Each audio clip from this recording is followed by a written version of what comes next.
Yes, and be sure not to be like one of these noobs on YouTube that pulls their PlayStation apart from the bottom. That's the silliest thing I've ever seen. It's one good way to ruin your PlayStation. Yes, so the next video we might be doing might be one of the slimline PlayStations. It's still pretty new and in warranty, so we're not going to touch that just yet. But if it does start to glitch out after its warranty, you'll get another video out of us, and we'll do a complete rundown of everything you need to do to rebuild that one. But not just yet. Kill Mob Crew, hello to everyone out there in YouTube land. Just about to start my rebuild and refurb of the PlayStation. I'm going to try and keep it as simple for you as I can. You refer to other videos on YouTube on how to get all the first components out of your PlayStation. I'm not going to put them in the video, but once you've seen a few videos out there, you'll pretty much know what you're doing.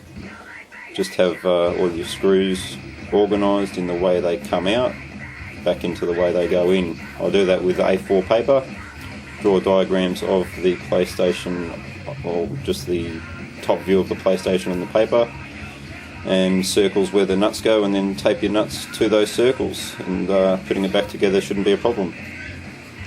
So we're going to start that. I've already pulled it apart.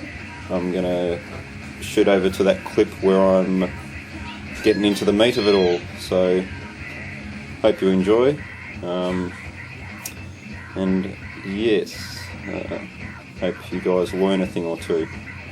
Just be careful, because there are a few breakable things in there, so you have to be pretty light fingered, and preferably do it on something soft, maybe a big pillow or your couch or something like that, because working on a bench,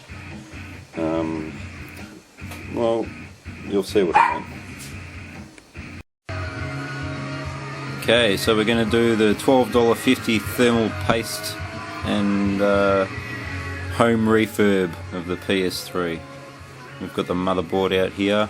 I found what I used, these, they're like the KFC face washers, but you buy them from Jaycar, $3 for a bag of those, and your $6 tube of thermal paste, silver, good shit. Alright, so I've actually drilled a few holes in there with a bit of airflow. Most of them are about a 45-degree angle, so I'm going to start putting it together soon.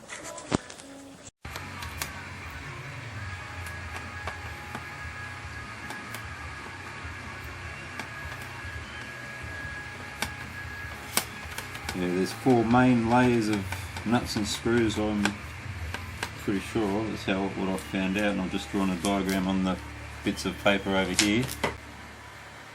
Each layer, just put them roughly where they go, and you'll never go wrong.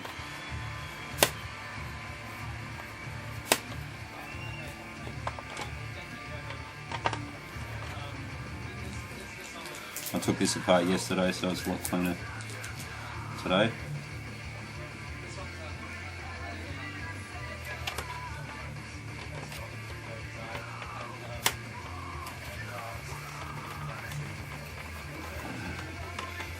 When you're pulling these things apart, it's always good to have a bit of cushioning under the right side of it from the front, because when you go for these screws along here, trying to undo them and do them up, if you're on a flat surface, it will tip, and then you'll let go and it'll hit the table or bench, usually, you know, with a bit of a bounce.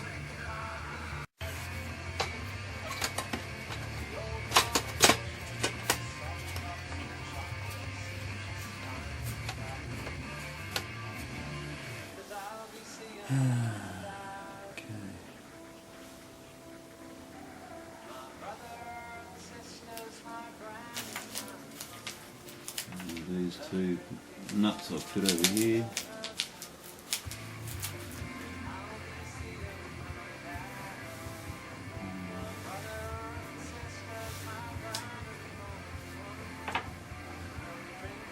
This one is your switch earth.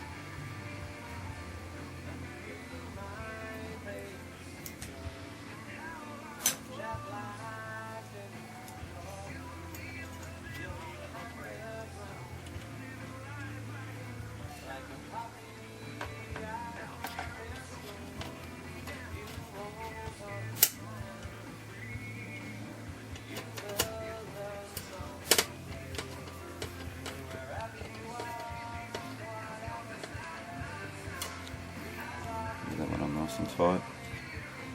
Just hang these over the side for now.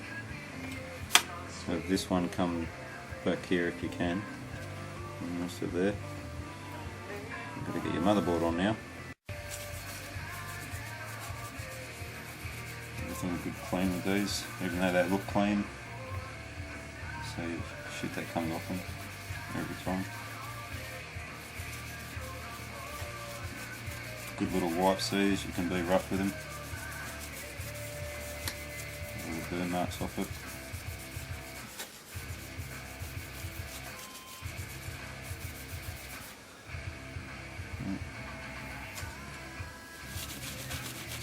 Good roller.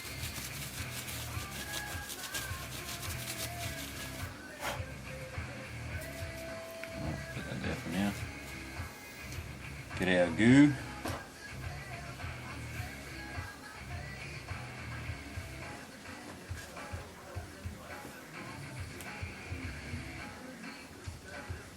So I'm going to use a squirt earlier today.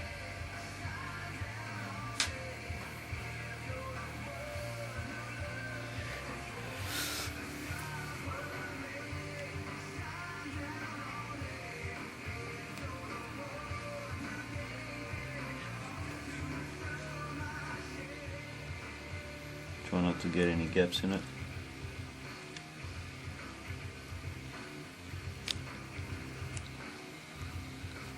So no air bubbles, unless they're in the tube like that.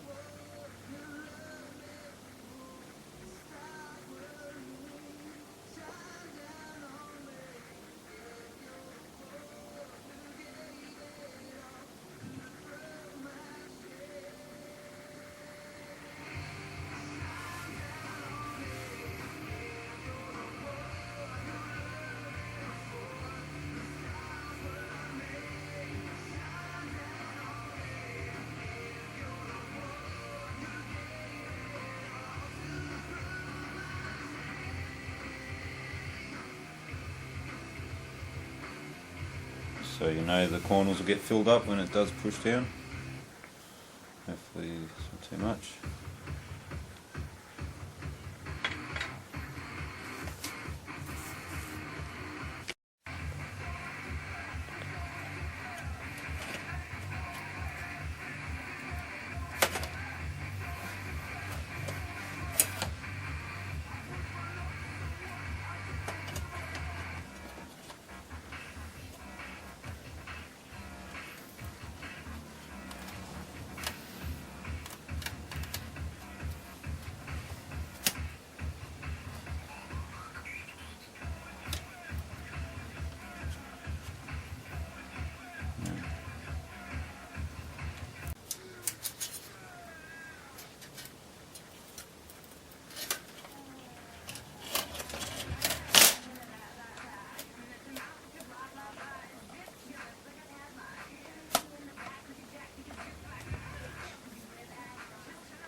Okay.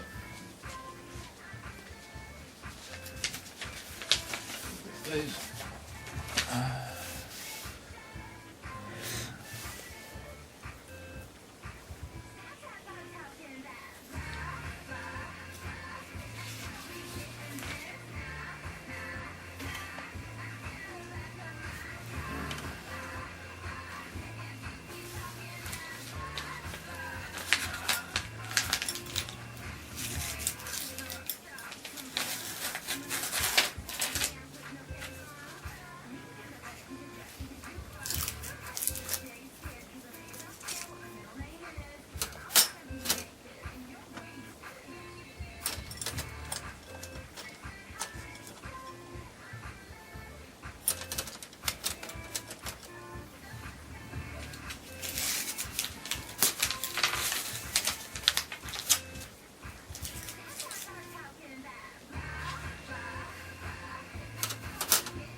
So, bottom corner.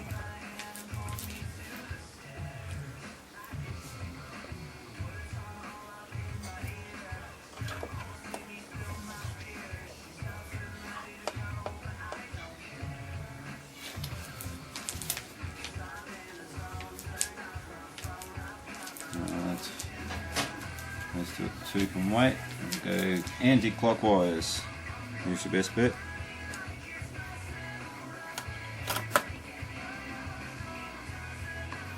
Don't drum up all too tight because your goo's still setting and spreading.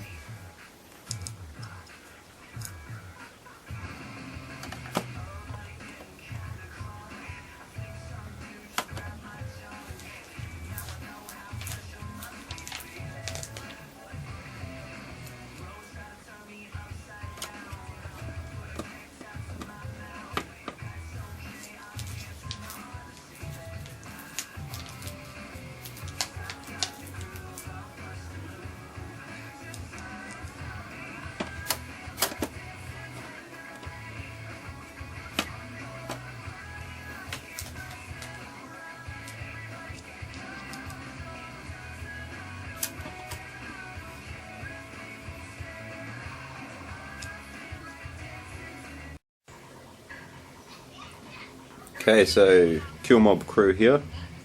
It's been a week since I've done the refurb. I've probably had about 10 hours of play on it since then.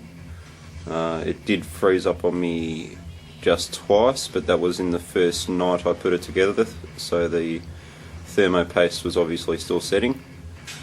But since then it hasn't frozen up. I also had a blue dot on the screen since I bought the PlayStation, and I got this brand new when they first came out, so as you can see it is one of the old ones, one of the first models that came out.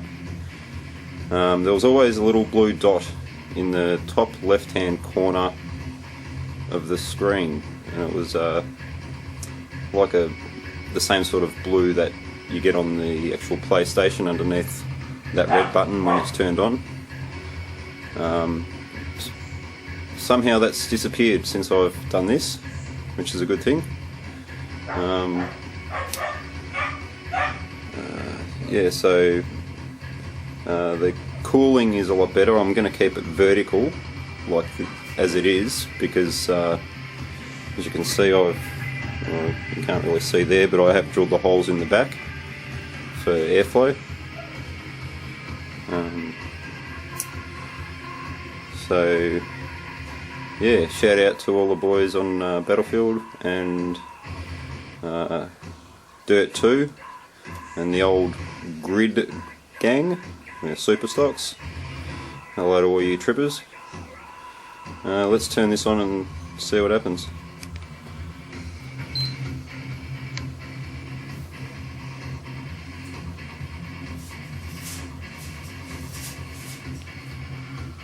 Okay.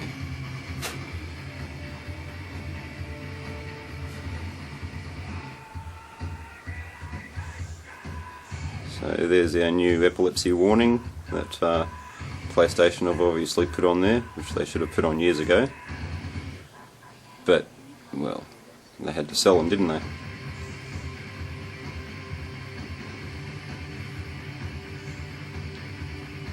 Okay. Yep, she starts up fine still. Actually, a little bit more fluid in the gaming as well since I've done that. And you probably notice I put the paste on pretty thick. I did that on purpose. At the same time, I didn't tighten up the brackets as tight as they were from factory. I did do them firm, but I didn't tighten them. So that's a little bit more of a gap between the cooling plate and the chips, and the thermopaste does the work. So all the best to all you trippers out in YouTube land and the PS3 online gamers. Keep up the good work. If you have the same problems I have, leave comments, I didn't actually have any problems. Went all quite smoothly. I did refer to YouTube myself in doing it. So yeah, enjoy. If you've got one of these old PlayStations, then they are fixable. You don't have to go out and spend $150 to $300 on getting it fixed by a so-called professional. Like I said, it hasn't frozen on me since the first day. It's been a week and no problems. So yes, maybe another clip or two in the not too distant future. See you later. Kill Mob Crew out.